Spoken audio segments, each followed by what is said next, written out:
Hey, everybody. This is Cesare Warren. I am a professor, an artist, and author of Centering Possibility in Black Education. And this is Centering Possibility Live, where I talk to all of the different artists, or many of the artists who contributed work to this book and have really helped to bring the book's contents to life. So today, I'm really excited to have, as part of this conversation, my dear friend, Natalie Chanel, who is streaming live from Charlotte, North Carolina. How are you doing, Natalie? I'm doing well, Cesare. Thanks for having me. Thank you. I'm so excited for you to be here and for folks to meet you and get to know who you are and your beautiful art, and for us to have this conversation. So tell us, who is Natalie Chanel? What do people need to know about you? So, what people need to know about me? I'm an artist. I grew up in South Carolina. I'm also an educator. I taught in a public school system for almost 10 years, and now I work in museum education and public programming and community programming. Awesome. And yes, you are the consummate Southerner, as I have come to know over time. And we all know that the world is crazy, and you get to work in an institution that centers and foregrounds the beauty of Black people and Black history. Tell us, what is bringing you joy these days? What is bringing me joy? That's a great question. Definitely continuing to be creative. Since we don't have a lot of flexibility with travel right now, it's really giving me a lot of time to focus and work on some projects that I've been thinking about, but haven't necessarily been at the forefront of my time. And also just really still engaging with children. I've been doing a lot of virtual programming with my job, and that's been really rewarding. I know kids have been struggling with the pandemic and suffering with the lack of social interaction. So that's really been enjoyable. Mm, yeah. And I mean, what's really amazing about all of the different artists, in one way or another, it's lovely to see folks who are so passionate about what they do, because in one way or another, everybody has referenced their art as a thing that's bringing them joy, in addition to like family. And so in many ways, the pandemic and the quarantine has been a blessing to those who have identified as artists, because it's given us some time to really sit with our art and to dig into it and to develop it. And speaking of art, you contributed to my latest book, Centering Possibility in Black Education. And I'm just interested to hear from you, as I've asked all of the artists, when you saw the call for folks to contribute to this book, and I may have probably reached out to you directly because I knew I wanted you to be in it and for your work to be represented. But what motivated you to want to contribute something to a book like this one? Yeah, I really thought it was a unique approach to including, some type of visual aid to the type of book that you were writing. And I thought it was a unique way to feature and highlight the different things that artists were creating or are creating that really center, you know, Black art, African art. So I thought it was a really clever idea to kind of merge education and art together. When we know, from our schooling, most people have to take art, at least in elementary, if not in middle. Some people are fortunate to have it in high school. So I really like the intersectionality between having a book based on education, also anchoring it with Black artists. Yeah, and not even just Black artists, but Black artists who do Black art, who are serious about representing the vast beauty and brilliance that is Blackness and Black people, which is a central and foremost priority for a book like this one, which is to say there are lots of ways that Blackness and Black people and Africa has been represented that minimizes and diminishes or attempts to diminish all that we bring to the world. And so I think part of what art does is that it reminds us and it anchors us and it draws us back to all of the parts of ourselves that get lost in these more popular narratives of despair and hopelessness that too often dominate how we talk about Blackness and Black people. And so with that, I am excited for folks to get a preview. Natalie has several pieces strewn throughout the book, but I'm excited for you to preview a couple of those pieces. And I'll put the first piece on the screen here, and I'm interested in just hearing you talk about what this piece means for you when you think about possibility in Black education. How does this piece sort of resonate, and what should folks sort of think about and take away from it as they read the book?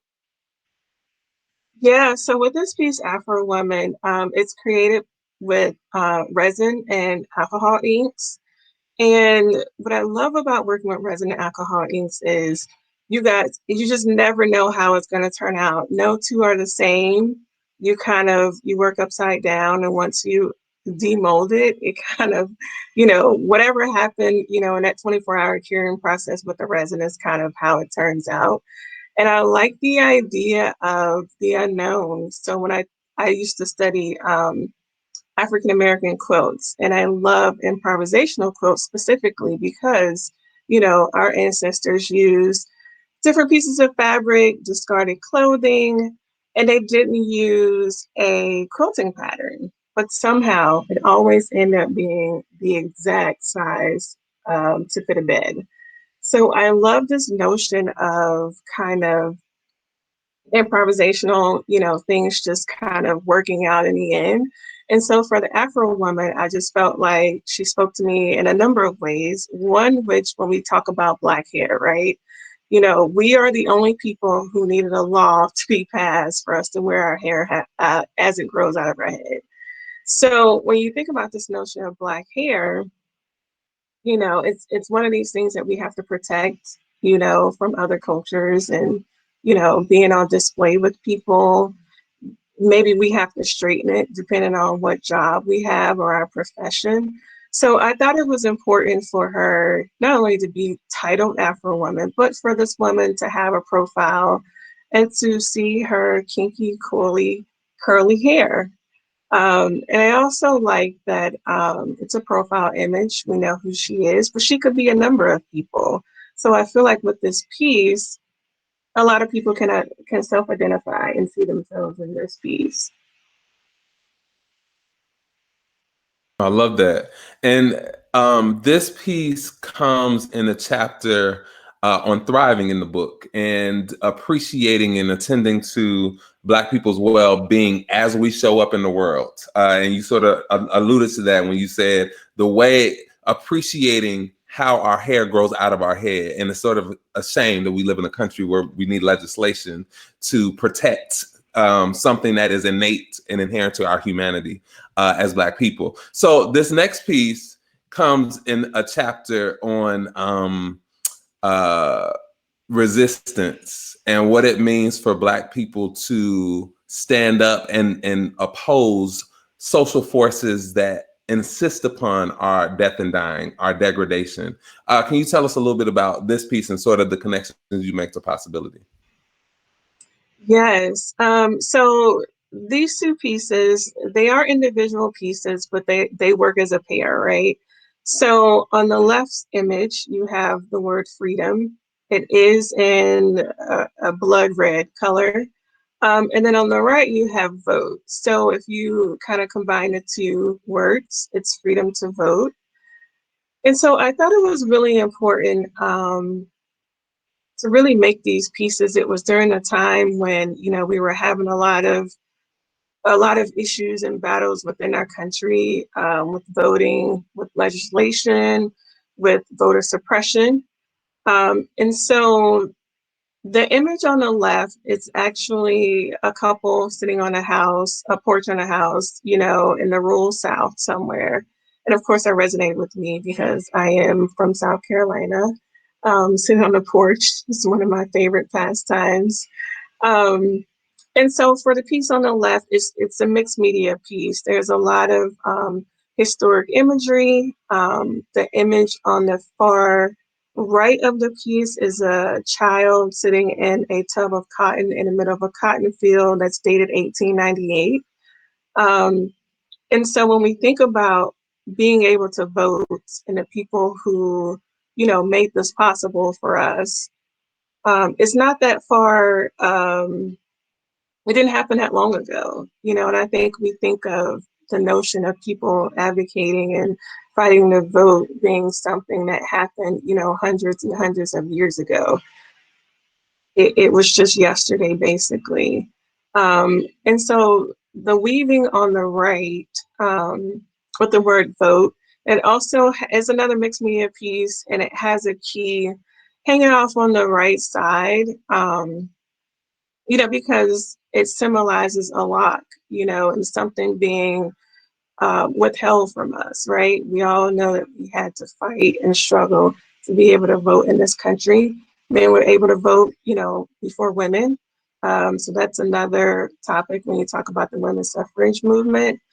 But these pieces, they work together and they really just bring attention and awareness to the idea of African Americans really had to fight and advocate for their right to vote.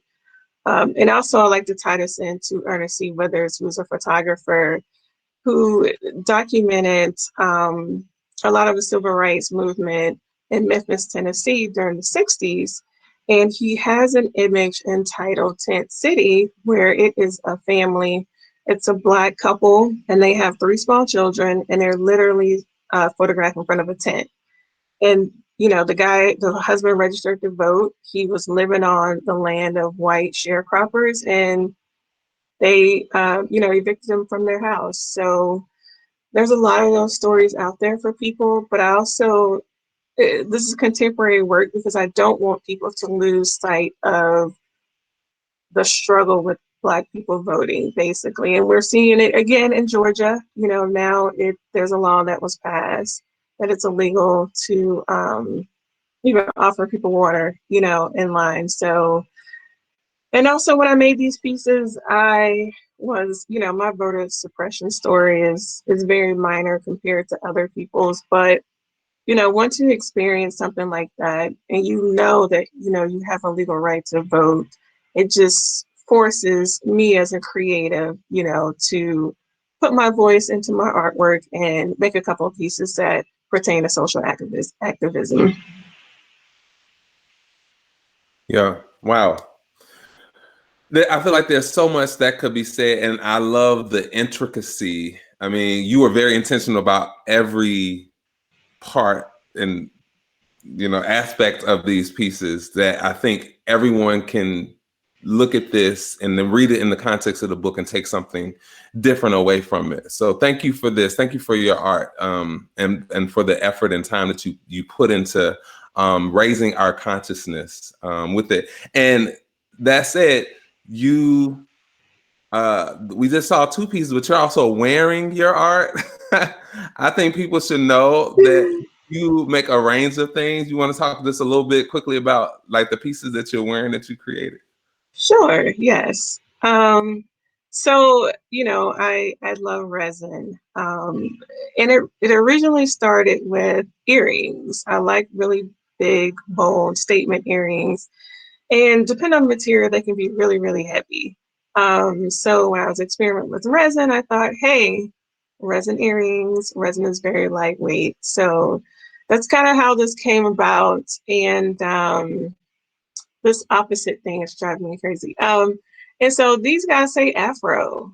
If they go along with the Afro lady, just embrace your natural hair and love it. And then this necklace, which I haven't decided if I'm going to release these or not, but it's I Can't Breathe, because we still can't breathe. And so I do get a lot of, both of these pieces are conversational pieces. When I wear them out, people want to stop and talk, and they want to know the story behind them. They want to know if I made the pieces. And I love wearable art. I think it's accessible for people. Fine art is great. I love fine art, but I also like making art where people can assess it and be able to wear it too. Yeah, This is so good. And I'm so excited for the conversations and the connections that are going to be made as a result of folks sort of encountering and engaging with your work via this platform. That said, how can people get in touch with you? How can they follow up? Yes, so you guys can follow me on Instagram under Rustic Aura, Rusticaura. I do have a website. It's rusticauraart.com. Awesome. And yeah, if anybody's ever in Charlotte, you can look me up at the Harvey B. Gantt Center. Yes. Thank you. Thank you. Thank you for your time. Thank you for your friendship and your patience with me. And I look forward to us being in touch really soon. Thanks for being here. Thank you, Chaz. All right, folks. So that's the end of another episode of Centering Possibility Live. I appreciate you tuning in. Continue to like and share. Share this message about this work and this book. It is available now wherever you purchase books. Please support Black-owned and Black femme on bookstores, but you can also get more information about the book and learn more about where to purchase it by visiting my website, www.chesarewarren.com. Until next time, be well, be good, treat yourself well, and treat others well. And we'll see you next time.